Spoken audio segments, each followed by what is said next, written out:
kita akan sambut firman-Nya dengan satu pujian. Ajarku untuk mengerti jalan-jalan-Nya.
Kepada satu kehidupan yang indah, kehidupan yang benar-benar bersama dengan Tuhan. Karena kami tahu Tuhan, dalam dunia ini ada jalan yang kelihatannya lurus, tetapi ujungnya membawa pada kematian. Rohmu yang Tuhan, tolonglah kami, sebentar kami akan mendengarkan firman Tuhan. Yesus. Hamba-Mu yang terbatas ini juga Tuhan, kiranya Kau urapi. Tuhan, tolong kami semua, Amin. sehingga kami dibuat mengerti dan kami dimampukan juga Haleluya. untuk jadi pelaku firman Tuhan. Sekali lagi kami serahkan Tuhan jam penyampaian firman Tuhan, kiranya urapan Roh Kudus turun atas setiap kami Haleluya. pada sore hari ini. Di dalam nama Tuhan Yesus kami berdoa. Amin. Amin. Ya, silakan duduk Bapak Ibu. Selamat sore Bapak Ibu. Selamat sore. Selamat sore ya, puji Tuhan kita boleh bersama-sama beribadah pada sore hari ini. Mari kita baca bersama-sama di dalam kitab Amsal pasal yang ke-16. Amsal pasal 16 ayat yang ke-25 hingga yang ke-29 ya, tulisannya di bahan untuk kita belajar pada malam hari ini. Amsal pasal yang ke-16 ayat 25 hingga 29, demikian bunyi firman Tuhan. Ada jalan yang disangka lurus tetapi ujungnya menuju maut. Rasa lapar bekerja untuk seorang pekerja karena mulutnya memaksa dia. Orang yang tidak berguna menggali lubang kejahatan dan pada bibirnya seolah-olah ada api yang menghanguskan. Orang yang curang menimbulkan pertengkaran dan seorang pefitnah menceraikan sahabat yang karib. Orang yang menggunakan kekerasan menyesatkan sesamanya dan membawa dia di jalan yang tidak baik.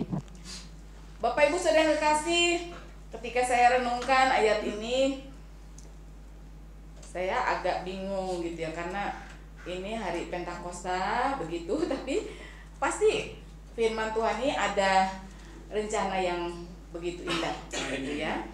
Karena kita tahu bahwa memang di dalam kehidupan kita ini senantiasa kita memerlukan penuntun ya Bapak Ibu ya. Tanpa penuntun kita tentunya akan sesat ya. Tanpa penuntun kita tidak bisa tahu ke arah mana yang benar. Satu kali saya pernah berpergian bersama Pak Tim gitu ya, karena kalau hari Senin kan kami libur gitu ya, kadang-kadang ayo kita jalan-jalan, kita refreshing gitu ya. Kita cari ke tempat yang tidak pernah kita tuju. Pakai apa? GPS ya, Google Map itu. Nah terus kita tulis, ketik, langsung kan keluar ya. Wah gampang sekali gitu, tinggal ikuti jalan itu. Kita ngikutin, suruh ke kanan ya ke kanan, suruh ke kiri ya ke kiri gitu Bapak Ibu. Tapi setelah itu kita langsung berpikir, loh ini kok nggak nyampe-nyampe ya. Malah kita ini kayak dibawa kayak ke apa itu namanya, kayak sawah-sawah, kanan kiri sawah. Terus udah gitu dibawa ke satu tempat yang akhirnya kayak medeni gitu Bapak Ibu ya. Kita mulai sadar, ini memang pasti sesat ini gitu ya. Dan akhirnya coba kita balik ke arah. Benar Bapak Ibu, ternyata di situ saya baru ketemu ada seorang gitu ya. Kan nggak ada orang juga ya kanan kiri. Ini mah pasti udah benar sesat gitu ya. Nggak ada orang sama sekali. Dan kemudian untuk kita belok balik arah lagi gitu Bapak Ibu. Akhirnya kita bertemu dengan seorang bapak. Terus kita langsung tanya tempat itu ada di mana. Terus bapak itu bilang, oh itu loh Bu, tadi ada yang jalan agak kecil itu harus belok kanan begini ya. Terus akhirnya kita ngikutin saran bapak itu ya Bapak Ibu ya. Masih nggak ketemu itu jalan. Saya pikir, waduh ini berarti bapak tadi ini nyesat atau apa gitu ya. Saya bingung Bapak Ibu. Lewat Google Map disesatkan, lewat orang juga disesatkan. Sampai kami turun naik dari mobil gitu ya Bapak Ibu ya. Karena kita perlu tanya kan, kadang-kadang kalau kita nanya di dalam mobil cuma Pak mau tanya, itu kan nggak enak ya. Jadi turun saya gitu ya, turun dari mobil. Turun naik mobil tuh sampai 4 kali Bapak Ibu ya. Tanya tempat itu. Ada orang ngomongin itu di sana itu loh Bu, yang ada itu kelihatan tuh, ada gapuranya begitu begini. Aduh ya ampun. Akhirnya sampai kami berkata, ya benar-benar kita manusia ini nggak tahu apa-apa Bapak Ibu ya. Mau misalnya ada orang mau menyesatkan kita, ya kita yang manut begitu Bapak Ibu ya. Google Map itu yang kelihatannya begitu canggih Bapak Ibu, kadang-kadang juga menyesatkan, bener. Kita nggak bisa sampai tujuan langsung Bapak Ibu ya. Karena waktu kemarin ada persekutuan di rumah jemaat juga ya, ternyata wah ini ternyata salah, nama sama, jalannya sama Bapak Ibu. Ternyata yang satu di Ketintang, misalnya yang satu di Jagir, jadi beda Bapak Ibu ya. Nah, namun kita bisa melihat dari hal ini Bapak Ibu, bahwa setiap kita nggak tahu jalan yang harus kita tempuh, ini benar atau ini yang salah. Jadi dalam dunia ini pasti ada dua Bapak Ibu ya, jalan yang benar, jalan yang salah, jalan yang lurus, jalan yang berkelok-kelok, jalan yang menuju ke surga, jalan yang menuju ke neraka. Kira-kira Bapak Ibu kita tahu nggak sih jalan yang benar itu yang mana? Bapak Ibu saya tanya, tahu Bapak Ibu jalan yang benar? Ya? Iya, jalan yang benar adalah jalan di dalam Tuhan Yesus ya. Karena Yesus sendiri berkata, aku ini loh jalan, kebenaran, dan hidup. Jadi dia bukan hanya berkata aku jalan, tetapi aku juga adalah kebenaran. Nah itulah Bapak Ibu ya. Kalau kita seringkali mendengar ada pepatah berkata banyak jalan menuju Roma. Setuju Bapak Ibu? Setuju. Banyak jalan menuju surga. Tidak setuju. Setuju tidak? Tidak setuju. Karena konsep kekristenan hanya satu jalan, one way ya, satu jalan. Tadi Tuhan Yesus berkata Yohanes 14 ayat 6, aku jalan, kebenaran, dan hidup. Yesus sendiri yang ngomong Bapak Ibu. Jadi dia jalan, dia datang ke dunia ini untuk menuntun kita ada di jalan yang benar itu. Nah Bapak Ibu, kalau kita kembali di dalam konsep kitab Amsal ini Bapak Ibu ya, ditulis oleh Salomo, seorang yang begitu bijaksana, diberi Tuhan kebijaksanaan yang luar biasa ya. Ketika ditanya sama Tuhan, kamu mau minta apa? Dia bilang, aku nggak minta kekayaan, aku nggak minta apa-apa. Karena Tuhan berkata, karena kau tidak minta kekayaan, kau tidak minta sesuatu, aku beri kamu hikmat. Nah ternyata luar biasa Bapak Ibu, kalau kita baca di dalam kitab Amsal ini ya, hikmat Salomo itu memberikan kita ini arahan yang begitu luar biasa dalam setiap kehidupan kita. Kita tahu bahwa setiap kita akan mengetahui jalan yang benar itu ya. Kita lihat Bapak Ibu, ketika saya baca ini harus ada ayat sebelumnya gitu ya Bapak Ibu ya. Jadi saya itu membacanya malah mulai ayat 17 di situ ya. Mulai ayat 17 sampai dengan 17 sampai 24 itu jalan yang benar. Ayat 25-nya sampai 29-nya jalan yang salah ya. Coba kita lihat di sana. Menjauhi kejahatan itulah jalan orang jujur. Siapa menjaga jalannya memelihara nyawanya. Nah, Bapak Ibu yang kekasih, dengan jelas dikatakan menjauhi kejahatan itulah jalan orang jujur. Siapa menjaga jalannya memelihara nyawanya. Kira-kira menurut Bapak Ibu, contoh menjauhi kejahatan itu kayak apa sih? Contohnya menjauhi kejahatan kayak apa? Ya? Tidak menyakiti orang lain, katanya boleh. Apalagi menjauhi kejahatan. Menjauhi kejahatan kalau misalnya kita tahu ya di dalam satu komunitas kita ya. Kemudian itu ada orang-orang yang maksudnya ada yang di jalan salah gitu ya Bapak Ibu ya. Mungkin kita diajak, kamu kan nggak punya duit toh, ayo kita rampok aja tuh rumah ibu janda itu, kaya banyak hartanya. Terus kita mungkin mulai berkata, janganlah gitu ya. Atau mungkin kita akhirnya nggak mau lagi gaul sama bapak itu. Apa kok ngajak yang nggak baik gitu ya, suruh merampok. Misalnya itu namanya contoh menjauhi kejahatan ya Bapak Ibu ya. Jadi dalam dunia ini banyak kejahatan Bapak Ibu. Kemarin waktu saya nonton TV itu kan pagi-pagi seringnya kita dengar berita Bapak Ibu ya, sambil bersihin rumah, sambil gitu dengerin itu TV nyala sendiri tapi kedengeran suaranya. Dikatakan ada seorang yang dia mau menikah, tapi kemudian dia juga punya selingkuhan. Selingkuhannya udah lebih tua Bapak Ibu, umurnya udah 50-an begitu gitu ya, sebaya sama saya. Nah, pacarnya masih 20-an lebih, niat mau dinikahi katanya. Tetapi dia nggak punya modal Bapak Ibu, dan akhirnya apa? Ibu selingkuhan ini diajak ke hotel. Dan disitulah dihabiskan wanita ini sampai diambil itu ATM apa-apa yang ada. Nah Bapak Ibu yang kekasih, kalau kita melihat dalam dunia ini penuh dengan kejahatan ya. Orang-orang ingin sukses, jalan pintas. Orang-orang ingin kaya, jalan pintas. Orang-orang ingin diberkati, nipu sana sini gitu ya. Banyak kita ini berpikir bahwa inilah kehidupan gitu ya Bapak Ibu. Kalau enggak kalau enggak berbuat salah enggak mujur ajur katanya ya, ajur gitu ya.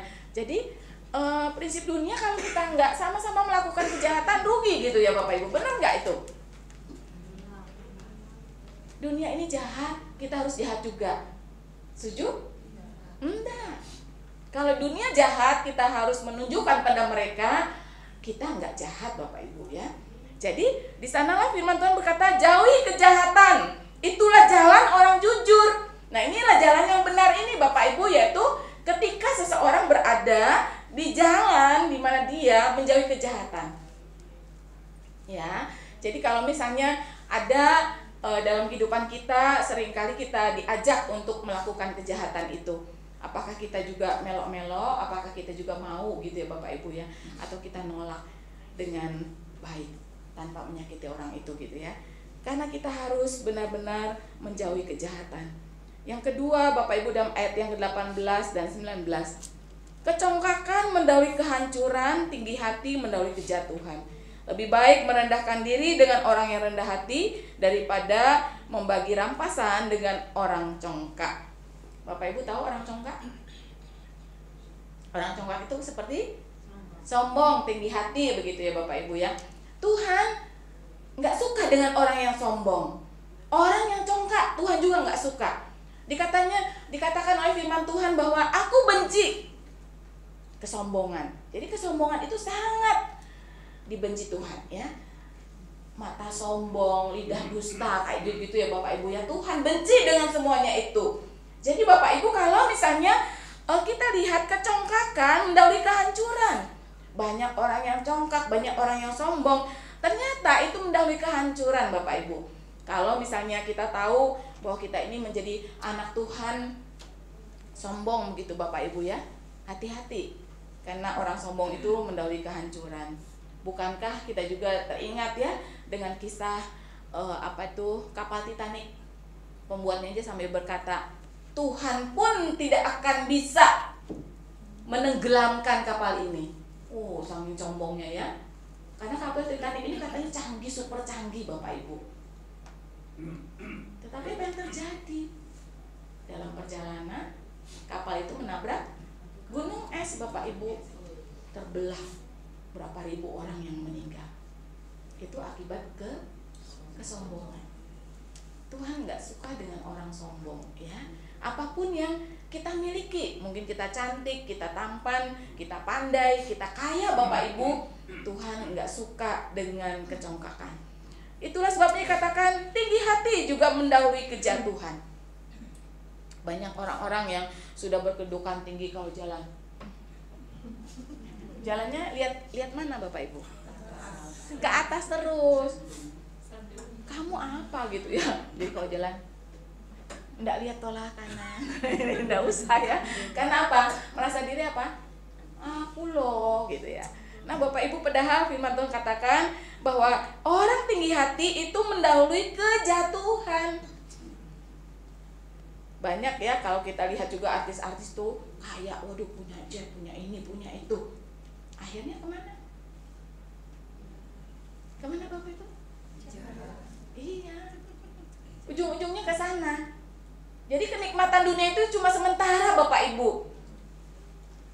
Nggak perlu kita tinggi hati memamerkan gitu ya. Ini loh aku punya ini, tasku Hermes, tasku ini, punya jam arloji yang harganya jutaan rupiah, bukan jutaan lagi ya bunyinya udah ada yang M.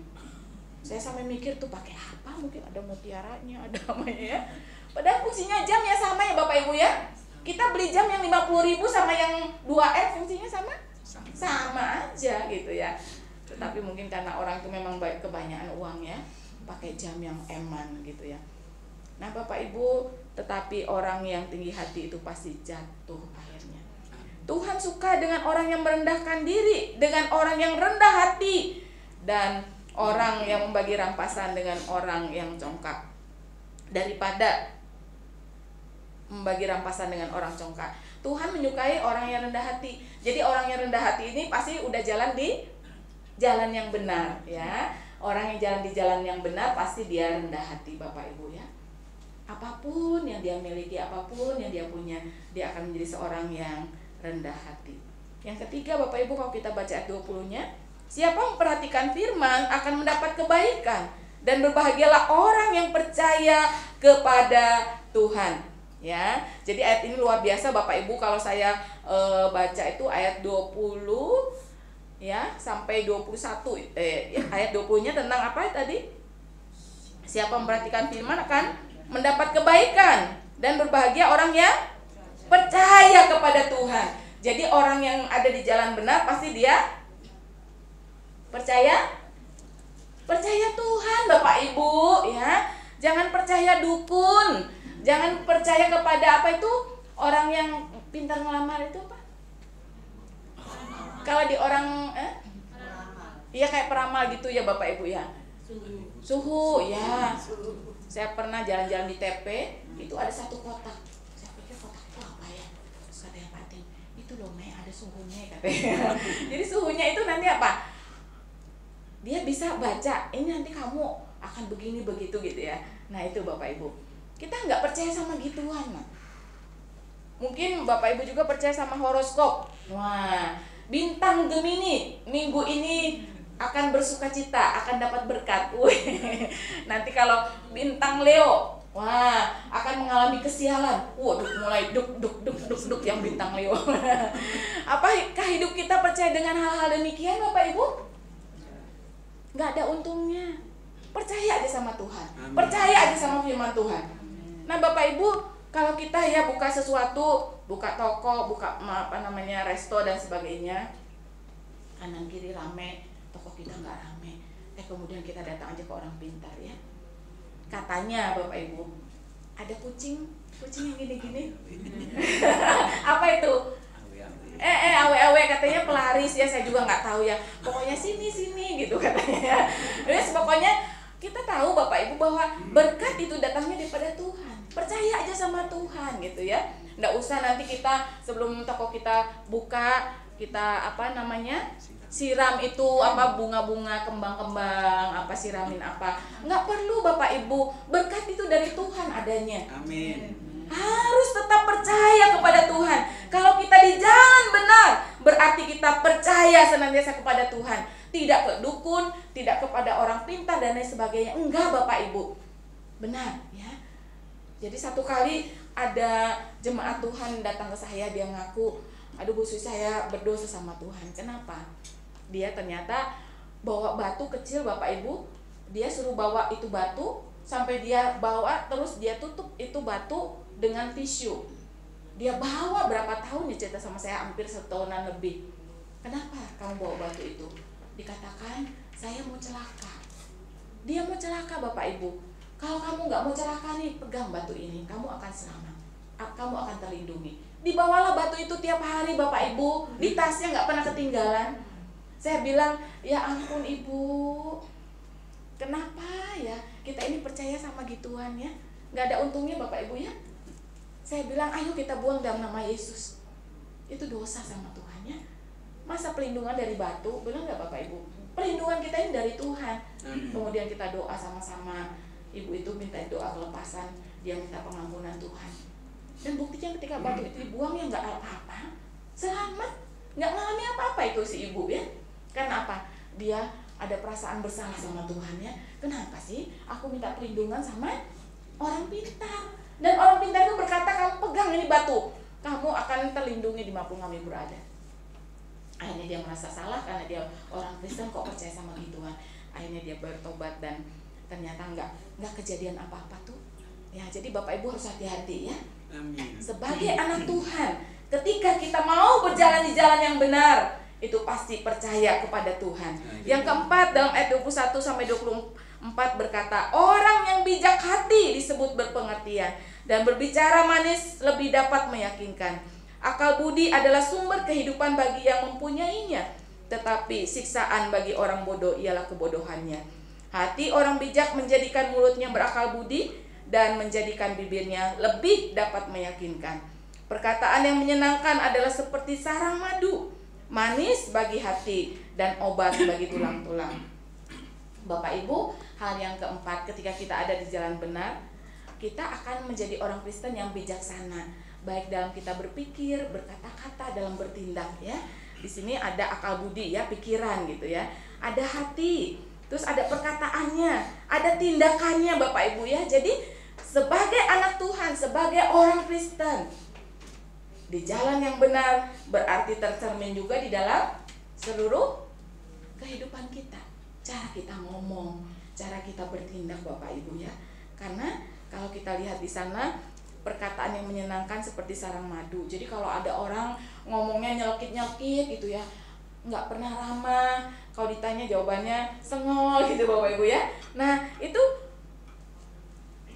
apa ya, nggak menghakimi gitu ya Bapak Ibu ya. Karena firman Tuhan sudah berkata, orang itu kalau sudah ada di jalan yang benar, dia akan terus berpatokan kepada firman Tuhan. Perkataannya akan selalu menyenangkan, seperti sarang madu ya, manis bagi hati dan obat bagi tulang-tulang.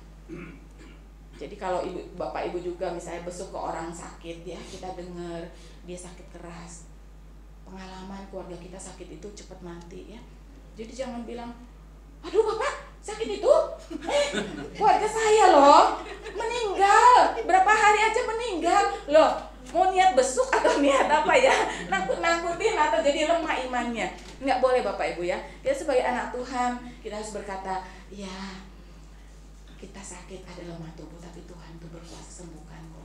Jadi jangan nakut-nakutin gitu ya Bapak Ibu ya. Udah ditakut-takutin sama dokter, hidupnya cuma tinggal berapa bulan, ditambah-tambahin sama kita lagi. Iya keluargaku itu loh, meninggal cuma berapa hari aja. Waduh, tambah stres Bapak Ibu ya.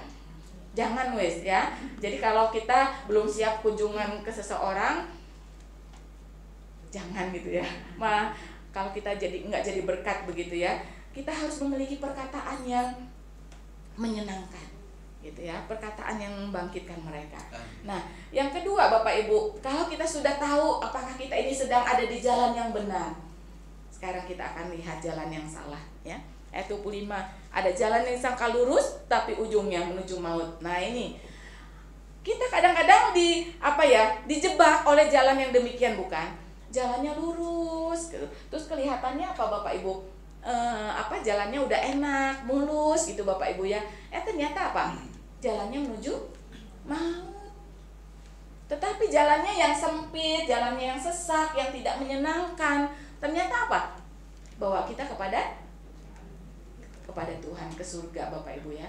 Karena dikatakan sempitlah jalan menuju ke surga, tetapi lebarlah jalan menuju ke neraka. Nah Bapak Ibu mau jalan yang mana? Kadang-kadang kita lebih senang lewat jalan yang lebar, benar nggak? Tetapi kadang-kadang itu yang menyesatkan. Nah kita akan lihat ada beberapa ciri jalan yang salah ya. Rasa lapar bekerja untuk seorang pekerja, karena mulutnya memaksa dia. Rasa lapar bekerja untuk seorang pekerja. Jadi maksudnya apa Bapak Ibu? Ada orang-orang yang mau bekerja karena apa? Aku lapar.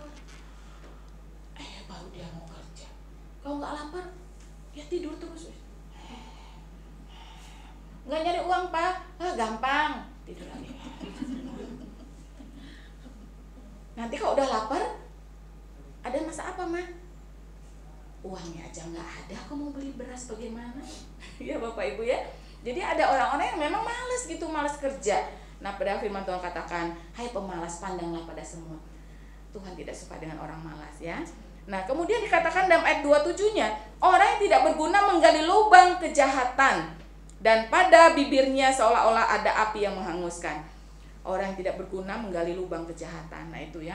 Jadi kita membuat umpan berbuat jahat begitu Bapak Ibu. Tujuannya apa? Untuk dirinya sendiri, ngambil keuntungan yang begitu banyak. Nah, kemudian di sini katakan apa? Membuat lubang kejahatan dan pada bibirnya seolah-olah ada api yang menghanguskan. Jadi bibirnya ini loh, omongannya itu kadang-kadang apa? Nggak menyenangkan ya, membuat orang ini jadi apa? Jadi down, nggak jadi berkat begitu Bapak Ibu ya.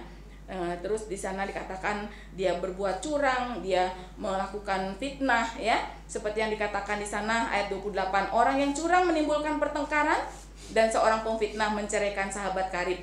Nah, hati-hati ya. Banyak kita ini curang. Curang itu apa ya? Kayak licik gitu ya. Nah, orang yang curang, orang yang suka dikatakan menimbulkan pertengkaran. Jadi kalau ditanya dia bulet aja gitu ya. Nah, tapi sebenarnya dikatakan orang curang menimbulkan pertengkaran.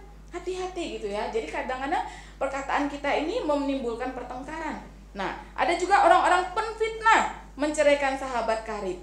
Jadi untuk nama baik gitu ya, akhirnya dia menjelekkan temannya. Tahu enggak? Kamu loh, cewekmu itu loh, dia punya selingkuhan. Tujuannya apa? Supaya pacarnya itu sama dia gitu ya. Tapi dia akhirnya memfitnah. Tahu enggak? Cewek itu enggak pernah punya simpenan gini gitu ya. Maksudnya apa? Supaya dia sama laki-laki itu gitu ya. Nah, hati-hati. Di situ dikatakan seorang perfitnah menceraikan sahabat karib. Akhirnya jadi rusaklah persahabatan itu ya. Jadi banyak kan orang-orang yang dikatakan temannya atau suaminya, pacarnya diambil sama sahabatnya sendiri. Nah, itulah yang terjadi seperti itu ya. Dia melakukan hal-hal yang tujuannya adalah untuk kepentingan diri sendiri. Ayat 29, orang yang menggunakan kekerasan menyesatkan sesamanya dan membawa dia di jalan yang tidak baik. Jadi orang yang menggunakan kekerasan menyesatkan sesamanya. Nah, jadi kalau kita lihat ya, sekarang kekerasan itu terjadi di mana-mana. Anak-anak kecil ya begitu ya, diajari caranya untuk berbuat jahat sama temannya ya. Kadang-kadang kalau kita lihat ya, bullying ya, itu kan sudah membuat seseorang itu jadi apa? Jadi down, jadi stres begitu Bapak Ibu, dibully oleh teman-temannya. Kemudian dianiaya banyak-banyakan begitu. Aduh, ngeri ya Bapak Ibu ya. Jadi itu sebenarnya dikatakan orang yang menggunakan kekerasan itu menyesatkan sesamanya. Jadi orang itu ya begitu menderita, dia nggak bisa lagi bangkit Bapak Ibu ya, karena dia sudah merasakan bahwa dirinya sudah dipermalukan sedemikian rupa Bapak Ibu ya. Terus dia dikatakan membawa kepada jalan yang tidak baik. Itulah yang dikatakan jalan yang tidak benar itu ya Bapak Ibu. Yang terakhir dikatakan siapa yang memejamkan mata merencanakan tipu daya, siapa mengatupkan matanya sudah melakukan kejahatan. Jadi dia melakukan tipu muslihat. Banyak ya, menipu sana sini, tujuannya hanya untuk kemudian dia mendapatkan uang sebanyak mungkin, merugikan orang lain tetapi dirinya pokoknya untung ya, tipu muslihat. Nah, Bapak Ibu yang kekasih, dari firman Tuhan ini kita bisa introspeksi diri kita masing-masing. Termasuk saya Bapak Ibu ya, kita ini sudah ada di jalan benar atau di jalan yang salah. Kalau kita masih di jalan yang salah, tentunya kita harus apa Bapak Ibu? Bertobat. Tinggalkan yang jahat itu dan datanglah pada Tuhan. Nah, Bapak Ibu, dalam setiap kehidupan kita, kita tahu bahwa seringkali kita ini maunya jalan di jalan yang benar, tetapi kadang-kadang akhirnya malah jalan di salah, tempat yang salah. Kita perlu pimpinan, perlu tuntunan. Apa namanya tuntunannya? Roh Kudus, Bapak. Roh Kudus itu sang penuntun di dalam kehidupan kita. Tanpa Roh Kudus kita nggak bisa berbuat apa-apa Bapak Ibu. Ada kan lagunya? Bersama Roh Kudus ku melangkah, bersama Roh Kudus ku berjalan, bersama Roh Kudus ku hadapi hidup penuh sukacita. Bersama Roh Kudus Bapak Ibu. Sendirian nggak bisa, kita lemah Bapak Ibu. Itulah sebabnya dikatakan hari Kamis 10 hari yang lalu kenaikan Tuhan ke surga. Kemudian apa? Sebelum Tuhan Yesus naik ke surga, dia katakan, aku akan berikan kepadamu penolong yang lain. Tuhan memberikan kita penolong yang lain. Roh Kudusnya diberikannya untuk kita, supaya kita berjalan di jalannya yang benar. Yohanes 16 berkata bahwa ketika Roh itu datang, Dia akan menuntun kita di jalan kebenarannya. Roh Kudus akan menuntun kita di jalan kebenarannya, Bapak Ibu. Amin. Kalau kita sadar kita selama ini ada di jalan yang salah, mohon ampun hadirat Tuhan. Kita datang pada Tuhan dan kita minta tuntunan Roh Kudus untuk terus kita dituntun di jalan yang benar. Nah, Bapak Ibu yang kekasih, Roh Kudus akan menuntun hidup kita. Karena tanpa Roh Kudus kita tidak mungkin bisa menjalani hidup ini. Nah, Bapak Ibu, ada satu ilustrasi ya. Satu kali ada seorang petugas kepolisian Italia ya, bernama Mauro Prosperi. Dia seorang petugas kepolisian dari Italia. Tetapi ternyata diceritakan di sana bahwa dia menarik perhatian dunia karena menghilang di gurun Sahara pada tahun 1994. Kok bisa gitu ya seorang polisi kemudian menghilang? Nah, ternyata kisahnya demikian, Bapak Ibu. Pak polisi ini dia mengikuti maraton on the sand di Maroko. Jadi maraton di pasir ya, sand, pasir. Jadi para peserta ini diwajibkan bertahan selama 6 hari di lingkungan paling kering dan tandus. Bayangkan Bapak Ibu. Jadi ada lomba maraton, di situ harus 6 hari di lingkungan yang kering, tandus. Nah, apa yang terjadi ketika perlombaan itu berlangsung? Ternyata ada badai pasir, Bapak Ibu. Ada badai pasir ya, dan menyebabkan Prosperi ini juga mengalami disorientasi ya, dan kehilangan arah. Wah, karena pasir kan, Bapak Ibu bisa kita bayangkan pasir ya, badai pasir. Jadi menutupi pandangannya Bapak Ibu. Dan akhirnya karena itu badai, maka kemudian dia akhirnya kehilangan arah, dan kemudian dia sampailah di sebuah kuil yang terbengkalai di Aljazair. 6 hari nggak bisa makan apa-apa Bapak Ibu.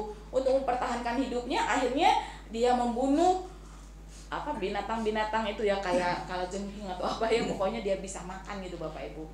Dan sampai-sampai dia juga minum air seninya sendiri ya, karena nggak ada minum, tempatnya kering, dia sudah mengalami badai pasir seperti itu Bapak Ibu.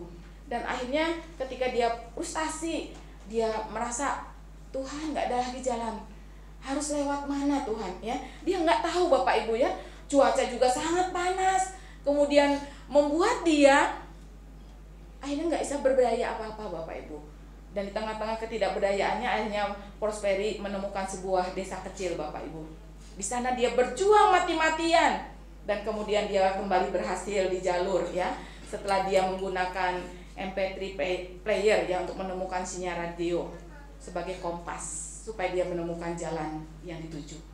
Nah Bapak Ibu, ternyata Prosperi ini menemukan jalan yang benar setelah dia mengikuti kompas yang dia gunakan. Nah Bapak Ibu, kompas dalam kehidupan kita apa? Firman Tuhan. Kompas dalam kehidupan kita adalah Roh Kudus tadi ya, firman Tuhan, Roh Kudus. Dia nuntun kita, dia pimpin kita supaya kita terus di jalannya yang benar. Siapapun kita Bapak Ibu, kita manusia yang rentan. Sesempurnanya kita perlu pimpinan Tuhan, kita perlu tuntunan Roh Kudus. Jadi Bapak Ibu yang kekasih, kita tahu bahwa firman Tuhan penuntun dalam hidup kita. Roh Kudus menuntun hidup kita supaya kita juga tidak tersesat di jalan. Bimbinglah daku ya Yesus di sepanjang jalan hidupku. Firman-Mu bagaikan suluh, agar ku tak sesat di jalan. Itu doa kita Bapak Ibu ya. Amin. Bimbing aku Tuhan. Kita perlu tuntunan, kita perlu pimpinan, yaitu Roh Kudus tadi ya. Yang tadi lagu itu ya, Bapak Ibu bisa cari di YouTube. Bersama Roh Kudus ku melangkah, bersama Roh Kudus ku berjalan. Enak Bapak Ibu, kata-katanya juga bagus ya. Bersama Roh Kudus kita berjalan, kita mengerjakan sesuatu untuk kemuliaan nama Tuhan. Bapak Ibu, tujuan Tuhan memberikan Roh Kudusnya adalah supaya kita disertai dipimpin oleh Roh Kudus. Dia penolong yang akan terus menyertai kita. Amin. Sehingga kita tidak lagi tersesat Bapak Ibu, tetapi Roh Kudus akan menuntun kita di jalan kebenarannya. Yohanes 16 ayat 13 berkata, tetapi kalau Ia datang, yaitu Roh kebenaran, Ia akan memimpin kita ke dalam seluruh kebenarannya.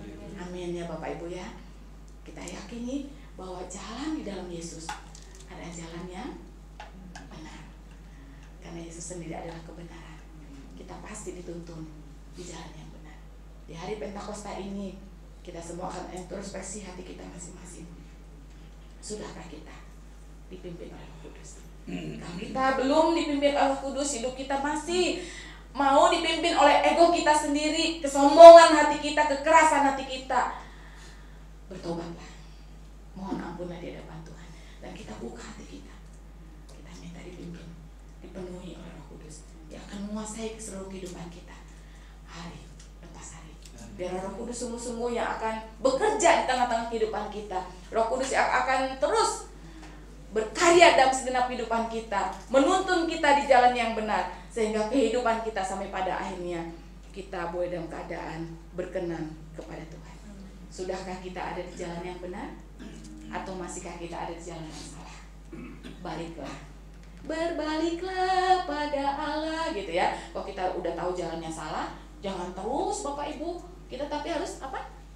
Berbalik seperti yang tadi saya ceritakannya. Waktu saya sama Pak Tim jalan itu, oh kok kayaknya sesat ya, udah kerasa itu Bapak Ibu ya. Jadi Roh Kudus tuh kadang-kadang ngasih tahu kita, suruh balik ya balik, wah ternyata benar itu nyesat, sesat. Nah demikian juga dalam kehidupan kita, perlunya Roh Kudus, Dia akan menuntun hidup kita. Mari Bapak Ibu, saya undang pemain musik, kita nyanyikan satu pujian, Berkaryalah Roh Kudus. Mungkin Bapak Ibu bisa ya lagu ini ya, lagu lama kok.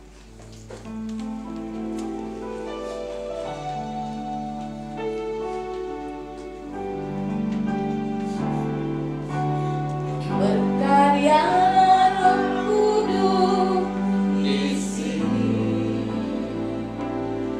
Berkaryalah dengan kuasa-Mu. Jamahlah kami, jamahlah setiap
Tuhan. Roh Kudus yang akan mengubah hidup kita. Roh Kudus akan menjamah hati kita, sehingga kita dijadikan seturut dengan firman-Nya. Kita dijadikan sama seperti Yesus. Itulah kerinduan kita.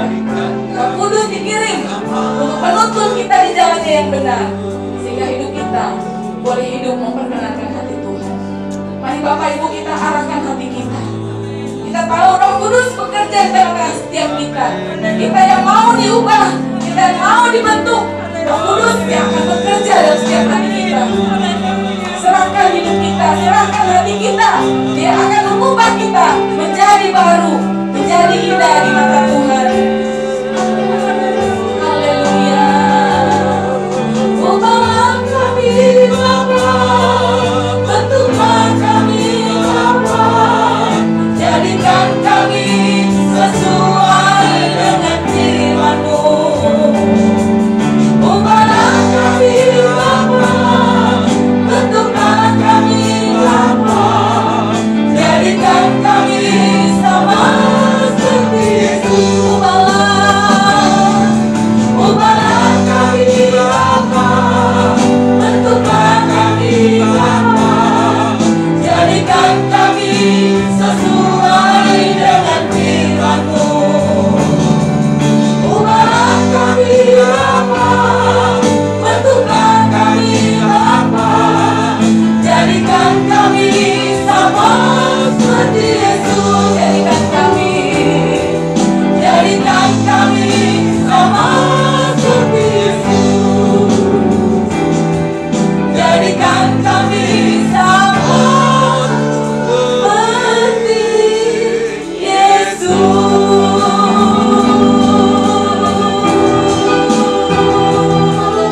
Haleluya, haleluya, haleluya. Terpujilah Tuhan, ini hidup kami Tuhan. Ubahlah kami, bentuklah kami Tuhan. Haleluya. Roh Kudus bekerja tengah kami, mengubah hidup kami. Haleluya. Glory, glory. Ini kami Tuhan, ubahlah kami. Haleluya, haleluya. Syukur, haleluya. Terpuji nama-Mu Tuhan. Haleluya.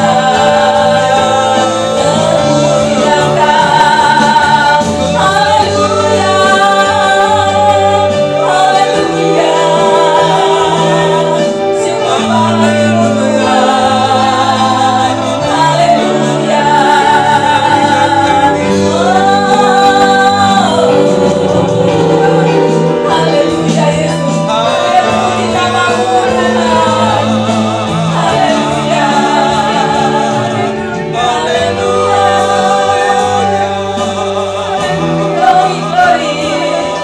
Terima kasih Tuhan. Haleluya. Haleluya Yesus.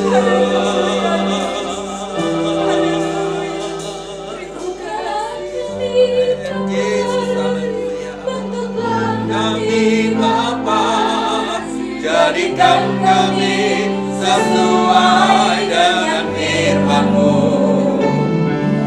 Ubahlah kami Bapa, bentuklah kami Bapa, jadikan kami sama seperti Yesus. Jadikan kami, Jadikan kami sama seperti Yesus. Jadikan kami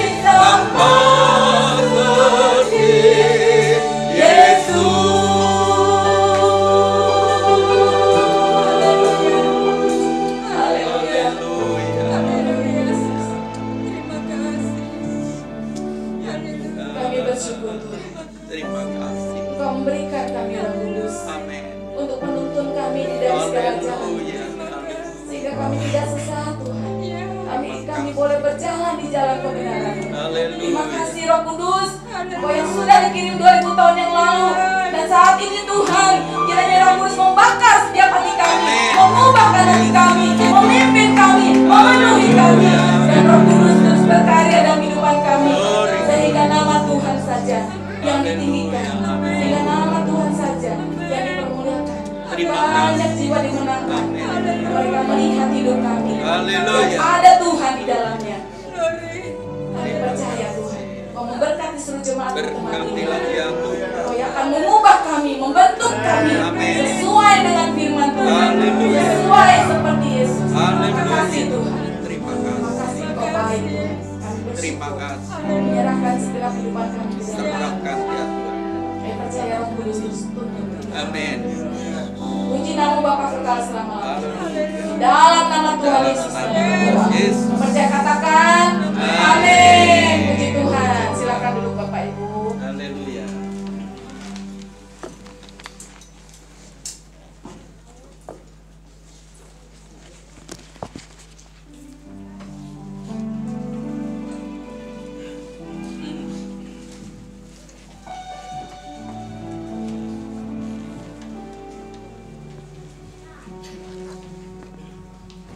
Puji syukur Bapak Ibu yang terkasih, malam hari ini kita sudah dikuatkan oleh firman Tuhan ya. Jangan takut menghadapi kehidupan ini, karena Tuhan sendiri sudah mengirimkan Roh Kudus untuk menuntun kehidupan kita dan menyertai kita sepanjang hidup kita. Amin ya Bapak Ibu ya. Atas nama majelis dan jemaat kami mengucapkan terima kasih kepada hambanya Pendeta Susi Raswati yang sudah melayani firman Tuhan malam hari ini. Tuhan Yesus yang memberkati. Mari kita akan memberikan persembahan kita. Nanti petugas persembahan adalah Ibu Suyati. Kita akan memuji dengan lagu Jalan Hidup Orang Benar.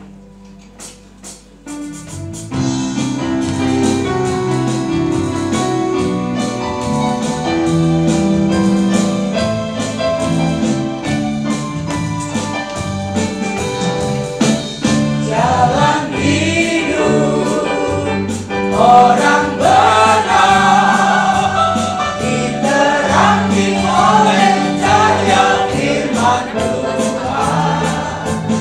Jalan hidup orang benar semakin terang hingga depan tengah. Apabila dia jatuh, tidak lari akan sampai terjentah. Sebab tangan Tuhan yang menopangnya dan membangunkan dia kembali. Jalan hidup orang benar diterangi oleh cahaya firman Tuhan. Jalan hidup orang benar semakin terang hingga depan tengah. Apabila dia jatuh, tidak lari akan sampai terjentah. Sebab tangan Tuhan yang menopangnya dan membangunkan dia kembali. Tangan Tuhan yang menopangnya dan membangunkan dia kembali. Haleluya, terima kasih buat persembahan Bapak Ibu yang terkasih. Tuhan yang akan memberkati dengan limpah. Amin. Nanti kami minta dengan kasih Ibu Daniel untuk berdoa untuk persembahan kita. Haleluya. Terima kasih ya Tuhan, Terima bahwa pada kasih. malam hari ini Ya, kami Tuhan. boleh bersama-sama memuji menyembah Tuhan. Haleluya. Haleluya. Terlebih juga kami sudah mendapatkan berkat firman-Mu yang luar biasa. Haleluya. Ya, Biarlah Tuhan kuasa Yesus. Roh Kudus-Mu yang boleh menuntun dan memimpin kami Amin. untuk Amin. kami boleh berjalan di dalam Haleluya. kebenaran-Mu. Haleluya. Terima kasih kalau pada saat ini Tuhan telah Terima memberi kasih. kesempatan kami untuk memberi atau yang telah Kau berkati Ya, kepada Tuhan. Ya, kami. Tuhan Biarlah Yesus. setiap persembahan ini Tuhan sucikan, kuduskan Amin. untuk menjadi Tuhan. pekerjaan di Tuhan. tempat Ya. bait suci-Mu. Ya, Haleluya, Tuhan terima Yesus, kasih ya terima Tuhan. kasih. Kami alaskan doa kami hanya di dalam nama Tuhan Yesus Amin. Kristus. Haleluya. Amin. Amin. Haleluya. Amin.